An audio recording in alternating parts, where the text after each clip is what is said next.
Kia ora. In this video, we will be taking a look back at Women's Health Action's history.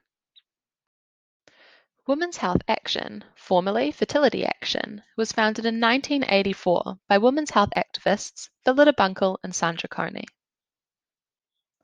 Fertility Action was started to spread awareness of the dangers of the Dalkin Shield, a harmful IUD device that was being used at the time. Their work in this field began to spread, and Fertility Action became one of the most visible and active modern women's health consumer advocacy groups. With the opening of Wellington and Auckland branches and widespread media publicity initiated by Phillida Bunkle and Sandra Coney, the word began to spread about the harms of the Dalkin Shield.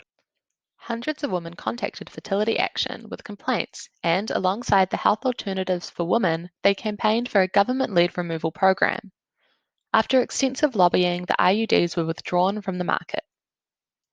From 1986 onwards, Fertility Action began to focus on wider issues, including cervical cancer, hysterectomy, cosmetic surgery, and changes in the health system. This leads us to 1987, where Fertility Action became involved in exposing what was dubbed the unfortunate experiment. Phillida Bunkle and Sandra Coney published an article exposing a trial at the National Women's Hospital in Auckland, where treatment had been withheld from women with abnormal cervical smears. This led to the Cervical Cancer Inquiry, where Fertility Action represented consumer interests and drew attention to the ethical issues implicated in the case. The result was a report published in 1988, detailing the changes needed in hospital practices and the conduct of research, alongside the need for a national cervical screening program. Following this, Fertility Action began a dual approach of both lobbying to achieve change in the health system to make it more responsive to consumer needs and assisting women to become informed healthcare consumers. The group played a watchdog role, keeping an eye out for issues in the healthcare system that needed attention. In 1988, private funding meant an office was opened in Auckland, and in 1990, its structure was formalised as a charitable trust. During the 90s, Fertility Action provided seminars on breast cancer and midlife health issues. Courses in women's health, sat as consumer advocates on government boards, and eventually in 1993 changed their name to Women's Health Action to reflect a broader focus on women's health as a whole. Women's Health Action continued Fertility Action's work, providing evidence-based information, advocating for consumer-focused healthcare, and promoting gender as a significant social determinant of health.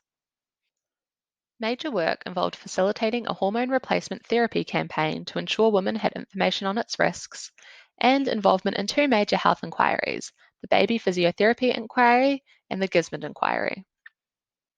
From 2001 onwards, Women's Health Action has received funding from the Ministry of Health, and in 2005 began the Big Latch-On, which then went on to become a global event. During the 2000s, Women's Health Action addressed a wide range of issues, including consumer advertising, assisted reproductive technologies, and the efficacy of the breast cancer drug Herceptin. More recently, Women's Health Action has focused on Gardasil, surgical mesh, Jadel, and holistic menopause management, body image, advice on cervical screening, and abortion and maternity care.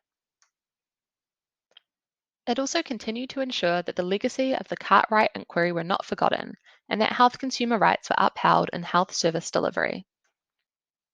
The issues that spurred the founding of Women's Health Action remain strongly relevant today, and the promotion of women's health and well-being remains at the heart of our work.